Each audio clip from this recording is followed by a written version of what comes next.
সুন্দর ব্যবহার করব মা বাবার। এইখানে আমরা যারা দাঁড়ায় আছি সবাই মা বাপ মাধ্যম হয়েই আমরা দুনিয়াতে আসছি। এরকম না যে কেউ বাপ ছাড়া, এরকম না যে কেউ মায়ের পেট ছাড়া। তবে আল্লাহ পাক মা বাপ বিহীন মানুষ বানাতে পাঠাতে পারেন। নমুনা আদম, হাওয়া, ঈসা আলাইহিমুসসালাম। এনারা হলো দৃষ্টান্ত, আল্লাহর কুদরতের দৃষ্টান্ত। কিন্তু আল্লাহ পাকের নিয়ম মা এবং বাবা দুইজনার মাধ্যম করে আল্লাহ দুনিয়াতে মানুষ পাঠায়। দুইজন মানুষ থেকে 2 ফোঁটা নাপাক পানি। মানুষের সৃষ্টি শুরু, আর এই দুইজনের ভালোবাসায় এদের লালন পালন এক আল্লাহ পাকের আজব বিধান। বিবির ভালোবাসা ইখতিয়ারি, বন্ধুর ভালোবাসা ইখতিয়ারি, স্বামীর ভালোবাসা ঐচ্ছিক স্বার্থওয়ালা। কিন্তু মা বাবার ভালোবাসা সন্তানের জন্য গায়রে ইখতিয়ারি। এটা আল্লাহর প্রদত্ত দান, কুদরতি দান। এই ভালোবাসাটা নিঃস্বার্থ ভালোবাসা। এই ভালোবাসাটার ভেতরে কোনো প্রাপ্তির ইচ্ছা থাকে না। আল্লাহর দান ভালোবাসায় মা সন্তানকে পালে, বাবা সন্তানকে পালতে থাকে। কারণ মা বাপ তো জানে না যে এটা 40 বছর বাঁচব, জানে যে এটা খাইলেও মেরে যেতে পারে, তাও পালি। ও আমার জাদু, ও আমার ধন। চুমু দেয়, বুকে লয়, কোলে কাকে পালে। আল্লাহর দান ভালোবাসা। মা বাবার সাথে এই ভালোবাসার প্রতিদান স্বরূপ সন্তান সুন্দর আচরণ করবে। কতদিন? মা বাবার মৃত্যু পর্যন্ত না, তোমার মৃত্যু পর্যন্ত। তুমি যতদিন বেঁচে থাকবে ততদিন পিতামাতার প্রতি সুন্দর ব্যবহার করবে। হইতে পারে তোমার বাবা মরে গেছে, অথবা তোমার মা মারা গেছে,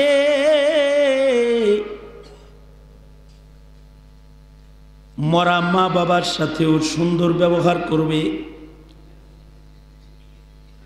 এজন্য মা বাবার জীবিত অবস্থায় 7টা হক, মরে যাওয়ার পরে 7টা হক। শেষ নিঃশ্বাস পর্যন্ত সন্তান মা বাবার ভালোবাসার শকর আদায় করবে। যতদিন বেঁচে থাকবে শেষ নিঃশ্বাস পর্যন্ত যেমন আল্লাহর গোলামি করবে, শেষ নিঃশ্বাস পর্যন্ত মা বাবার প্রতি ইহসান করবে। ওয়াবিল ওয়ালিদাইনি ইহসানা। ইবাদতের সীমানা যেমন শেষ নিঃশ্বাস, ইহসানের সীমানাও শেষ নিঃশ্বাস। যতদিন বাঁচবা ততদিন তুমি এদের হক আদায়কারী হবা। কেন তুমি হক আদায় করবা না? যখন তোমার মা তোমার চেহারা দেখে নাই, পেটে ধরেছে, শুধু 1 সেকেন্ডের জন্য তোমার নড়াচড়া বন্ধ হয়ে গেলে মা পাগলের মতো ডাক্তারের কাছে গেছে। দেখেন তো ডাক্তার, আমার বাচ্চাটার কি হলো? ঘুম আরাম হয়ে গেছে। বাপ নাক ডেকে ঘুমাইছে, মা অনুভব করেছে সন্তানটার নড়াচড়া ঠিক আছে তো, ও কি জীবিত আছে তো।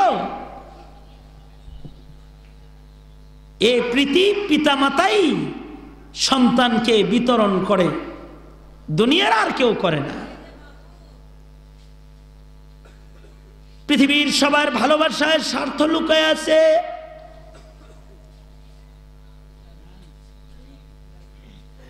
কিন্তু মা বাবার ভালোবাসায় কোনো স্বার্থ নাই। মা বাবার সন্তানকে নিঃস্বার্থ ভালোবাসে। সবাই যার যার পেছনে তাকাই, এখানে যারা সবাই যার যার পেছনে তাকায়া দেখেন, আপনি যখন ছোট্ট ছিলেন তখন আপনার বাবা মা, কার কার মা মারা গেছে অথবা বাপ মারা গেছে অথবা দুজন মারা গেছে? হাত তোলেন তো দেখি। এই হাতওয়ালারা হয়তো মা হারাইছেন অথবা বাপ হারাইছেন অথবা মা বাপ দুজন হারাইছেন, বাকিগুলার মা বাবা আছে। আপনাদের উভয়ের মা বাবা আপনারে কেমন আদর করে পেলেছে একটু স্মরণ করে দেখেন। আপনার মা বাবার মোহাব্বতের ভেতরে কোনো স্বার্থ নাই।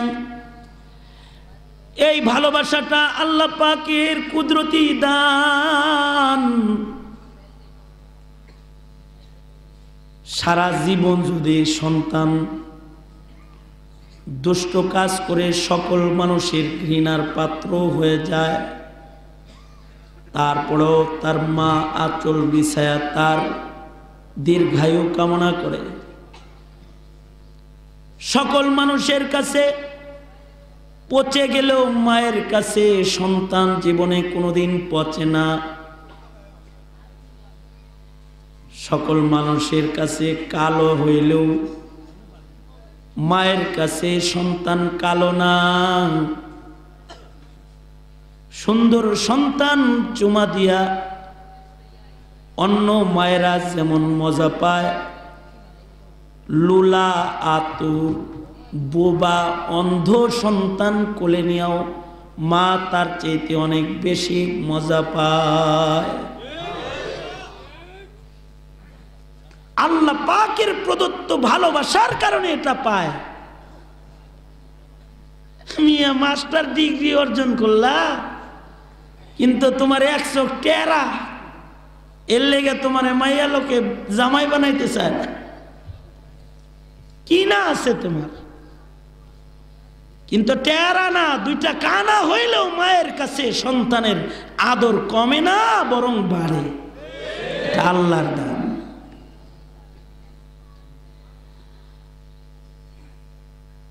মাই একমাত্র ওই মানুষ, বাবাই ওই মানুষ যারা নিজে বঞ্চিত থেকে সন্তানকে দিয়ে মজা পায়। এক বৃদ্ধ পিতা তার সন্তান নিয়ে নবীজির কাছে যায়, বলে ওগো আল্লাহর নবী, এটা আমার ছেলে। ও যখন দুর্বল ছিল তখন আমি সবল ছিলাম, ওর পায়ে বল ছিল না, আমি তখন যুবক ছিলাম। ও হাঁটতে পারে নাই, আমার কাঁধে চড়ে চলেছে। ওগো আল্লাহর নবী, এইটা আমার সন্তান। ও যখন টাকাওয়ালা ছিল না তখন আমি টাকাওয়ালা ছিলাম। ও আমার পকেটকে নিজের পকেটের মতন ব্যবহার করেছে। কোনোদিন ওকে টাকা দিতে আমার কষ্ট হয় নাই, কিন্তু আসমানের মালিকে পালা বদলায় দিছে। ও এখন জওয়ান হইছে, আমি এখন বুড়া দুর্বল হয়ে গেছি। ও এখন ধনী হয়েছে, ওর পকেটে টাকা আছে, আমি ফকির হয়ে গেছি। আমি বৃদ্ধ, আমার ইনকাম নাই, আমার পকেটে টাকা নাই। ওর ছিল না, আমি দিছি, ওরে কাঁধে লইছি। কিন্তু বুড়া বাপ ওর হাত ধরলেও বিরক্ত হয়। আমি ওর কাছে পয়সা চাইলে ও আমারে দেয় না, এটা কি আমার প্রতি সুবিচার? ওগো আল্লাহর নবী, আপনি আমার সন্তানকে নসিহত করে দিন। সরওয়ারে দো আলম নবী সন্তানকে ডেকে মাথায় হাত বুলায় বলে, আংতা ওয়া মালুকা লি আবিকা, এই ছেলে, তুই এবং তোর সব সম্পদের মালিক তোর বাবা। সাবধান, কখনো যেন এমন অভিযোগ আর না শুনি। তোর সকল শক্তি ব্যবহারের অধিকার তোর বাবার আছে। এজন্যে ফকিহের মাসআলা, সন্তানের টাকা সাদকা করার অধিকার বাবার আছে, ইনকাম ছেলের, কিন্তু দান করার অধিকার বাপের। কথা বলেন, অধিকার আছে, কারণ পিতা। এই কারণে আফসোস এ বাঙালি জাতির, এদের কাছে পীরের দাম আছে, পিতার দাম নাই। নেতার মূল্য আছে, পিতার মূল্য নাই। নাই। পীরের বাড়ি মহিষ গরু লয়ে যাইতে পারে, কিন্তু বাবারে একটা লুঙ্গি দেওয়ার ক্ষমতা নাই। কপাল পুরা সন্তান।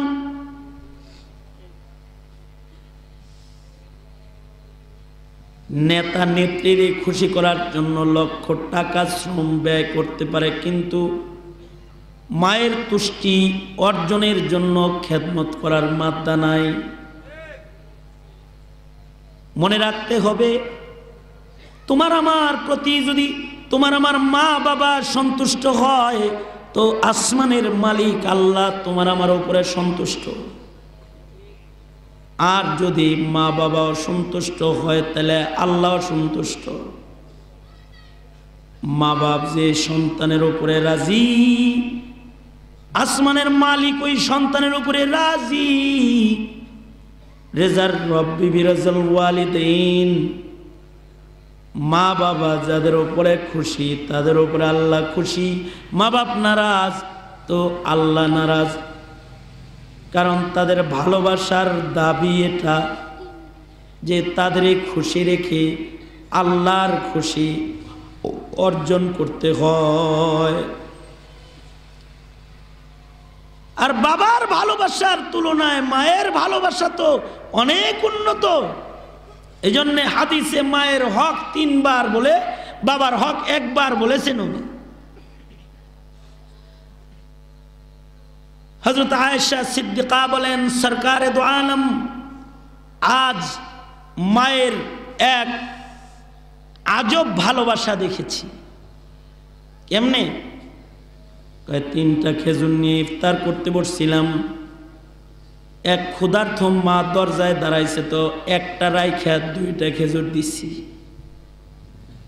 কিন্তু আল্লাহর নবী পর্দার ফাঁক দিয়ে নজর করে তাকায় দেখলাম, মায় 2টা খেজুর হাতে লইয়া দৌড় দিয়া ক্ষুধার জ্বালায় গড়াগড়ি করা 2টা সন্তান দূরে কাঁদতেছে।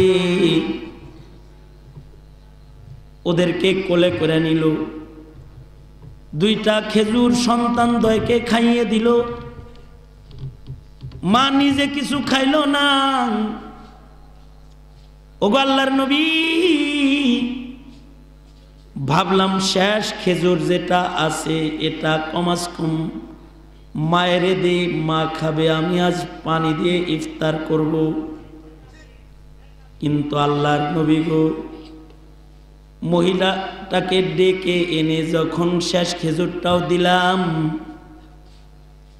আজব ভালোবাসা। এই খেজুরটা লইয়াও মহিলা সন্তানদের কাছে যায়, এটারে 2 ভাগ করে 2 সন্তানের মুখে তুলে ধরল। সন্তানরা বলে, মা তুমি খাবা না? মায় কয়, আবার কখন কিছু পাই জানি না, তোরা খা, আমার দিল ঠান্ডা থাকবে। এটা এক অকৃত্রিম ভালোবাসা, এর ভেতরে কোনো কৃত্রিমতার ছোঁয়া নাই। এ কারণে আল্লাহ পাকের নির্দেশ, তাদের হক হুকুক তুমি আদায় করো মওত তাক। যাদের মা বাপ জীবিত আছে, প্রয়োজন পড়লে মায়ের পেশাব পায়খানা সাফ করবা। তোমার মা তোমার পেশাব পায়খানা সাফ করে নাই। প্রয়োজন পড়লে মায়ের ময়লা করে ফেলা কাঁথা ধৌত করবা। তোমার মা তোমার পেশাব পায়খানার কাঁথা ধৌত করে নাই। প্রয়োজন পড়লে মায়েরে বাবারে ডইলা ডইলা গোসল করায় দিবা, মুজগুলো কেটে দিবা, সুন্দর করে তাকে তেল দিয়ে সাজায় দিবা। তোমাকে তোমার মা তোমার বাবা সাজায় নেই। প্রয়োজন পড়লে তুমি তোমার মাকে খাইয়ে দিবা, কারণ তোমার বাবা তোমার মা তোমাকে খাইয়ে দিয়েছে। প্রয়োজন পড়লে মা বাবারে পাহারা দিবা। যুদ্ধে যাওয়ার দরকার নাই, মারে পাহারা দিলে যুদ্ধের চাইতে বেশি সব। ওয়াইসুল কারনি মায়ের পাহারাদার। নবীর জিয়ারতের চাইতে মার খেদমতের বেশি দাম। মা বাবার খেদমতের জন্য প্রয়োজন বোধে নিজেকে ওয়াকফ করতে হলে ওয়াকফ করবা।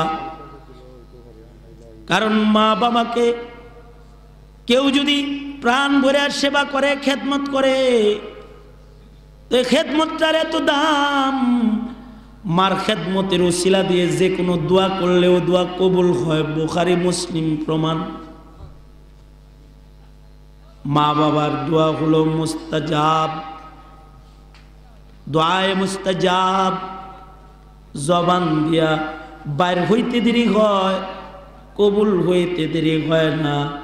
বদদোয়া করলে ওইটাও কবুল হয়, দোয়া করলে ওইটাও কবুল হয়ে যায়। ওয়ালা তাকুল লাহুমা উফফি ওয়ালা তানহারহুমা ওয়া কুল লাহুমা কাওলান কারীমা। কয় এটাও আসমানে চলে যাবে, সাবধান থাইকো। কারণ মায়ের বদদুয়া, বাবার বদদুয়া, তারা বদদুয়া করে না, সাধারণত করে না। সবাই যখন মৃত্যু কামনা করে তখনও মা বাপ কল্যাণ কামনা করে। কিন্তু যদি বদদুয়া করে তো ওই বদদুয়া হজ দিয়ে ঠেকান যায় না, দান করে ঠেকান যায় না, চিল্লা দিয়া ঠেকান যায় না, পীরের বায়াত হয়ে ঠেকান যায় না, ইবাদত করেও ঠেকান যায় না।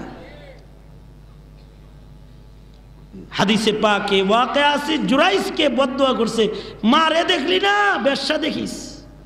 বেশ্যা হাজির হয়ে গেছে।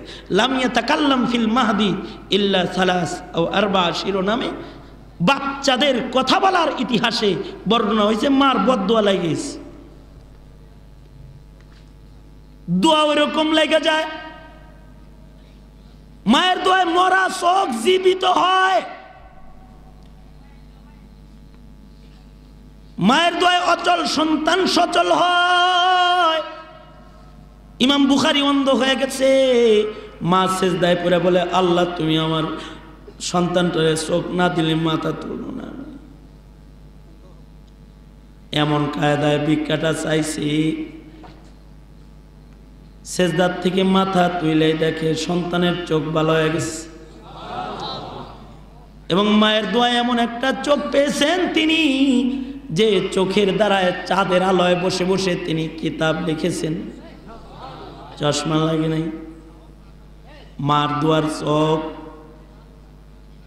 যাদের পিতামাতা আছে, মা বাপ হলো দোয়ার ভান্ডার, ইবাদতের ভান্ডার। তাকায় দেখবা, কবুল হজের নেক পাইবা, দোয়া লইবা, নাজাত পায়া যাইবা। যদি কেউ কষ্ট দিয়ে থাকো তাহলে মাপ চাইবা। আল্লাহরে যেমন এক ডাক দিলে মাপ করে দেয়, সন্তান তেমন মা বলে এক ডাক দিলে পরে মা সন্তানের মাপ করে দেয়। মায়ের ভালোবাসাটা এমন যে এক ডাকের বদলায় মাগফিরাত ছেড়ে দেয়। শেখ জাকারিয়া রহমতুল্লাহ আলাইহি লেখেন, এক ছেলে ঘর জামাই হয়ে গেছে। ট্যুরে যারা আসছে তাদের মেয়ে বিয়ে করে অন্য দেশে চলে গেছে। 12 বছর, এক যুগ পার হয়ে যায়, সন্তান আসে না। কিন্তু মা বাপ সন্তানের দোয়া করাও ছাড়ে না। দীর্ঘদিন পরে আল্লাহর পক্ষ থেকে সাজা এসে গেছে। যৌবন নষ্ট হয়ে গেছে, পুরুষাঙ্গ পচন ধরছে, ডাক্তার ওইটাকে কেটে ফেলছে। সুন্দরী বিবি যৌবনবিহীন স্বামীকে তালাক দিয়ে অন্য জায়গায় বিয়ে হয়ে গেছে, ঘর জামাই হয়েছে। শ্বশুর শাশুড়ি ঘাড়ে ধাক্কা দিয়ে বাইর করে দিছে, অকর্মা অধর্মা লুলা আতুর তোরে পাল মনে কি, যা বের হয়ে যা। কই যাবে? স্মরণ পড়ছে, যাই এবার ফিরাম্মার কাছে যাই, বাবার কাছে যাই। দুনিয়ার সবাই ফেরত দিলেও তারা দিবে না। চলে গেছে সফর করে, এক যুগ পরে নিজের বাড়ি যায়, দেখে ওখানে কোনো ঘর নাই, মানুষ নাই, আঙ্গুরের বাগান। রাখাল রেজা বলে, কিরে ভাই রাখাল, এ বাড়িতে কি অমুক পুরুষ অমুক মহিলা থাকে না? এটা কি তাদের বাড়ি নয়? জি তাদেরই বাড়ি, কিন্তু এ বাড়ির বৃদ্ধ কিছুদিন আগে ইন্তেকাল করেছেন এবং মৃত্যুর আগে চিকিৎসার জন্য এ বাড়ি তিনি বিক্রি করেছেন। তার কাছ থেকে আমার মনিবে কিনে এখানে আঙ্গুরের বাগান করছে। তবে বুড়ি মহিলাটা আজও বাঁচা আছে। তবে আমি শুনেছি এই বাড়ির মালিক বুড়া বুড়ির নাকি একটা সন্তান দুনিয়াতে আছে, যেটা মা বাপ সাইডা দূরে চলে গেছে, মা বাবার খবর লয় না। আমি রাখালে যদি ওই ছেলেটারে পাইতাম তাহলে ওর হাত পা কাটতাম, কিন্তু ওর মা বাবা ওরে মত পর্যন্ত ভুলে নাই। আজও ওর মা ওর জন্য কাঁদতে কাঁদতে অন্ধ হয়ে গেছে। কোথায় ওই মহিলাটা থাকে? অমুকের বাড়ি, ঝুপড়ি ঘরের কোনায় মহিলাটার বসবাস। পরের জায়গায় ঘর করে মহিলাটা রয়, ওইটা তার থাকার জায়গা। দিনের বেলায় ভিক্ষাবৃত্তি করে টাকা পয়সা উপার্জন করে মহিলাটা খায়। কিন্তু শুনেছি আজও ওই মহিলার ঘরের পাশে দাঁড়াইলে সেজদারত অবস্থায় সন্তানের জন্য মহিলার কান্নার আওয়াজ পাওয়া যায়। কোথায় রে ভাই তার ঘর?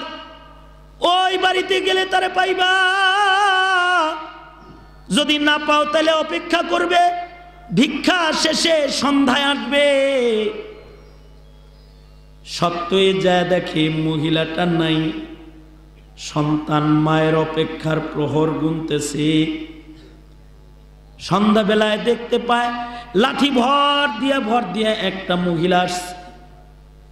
নজর করে তাকায় দেখে সত্যই তার মা, কিন্তু মা বলে ডাক দিয়ে সামনে যাওয়ার মতো সাহস আজ তার নাই।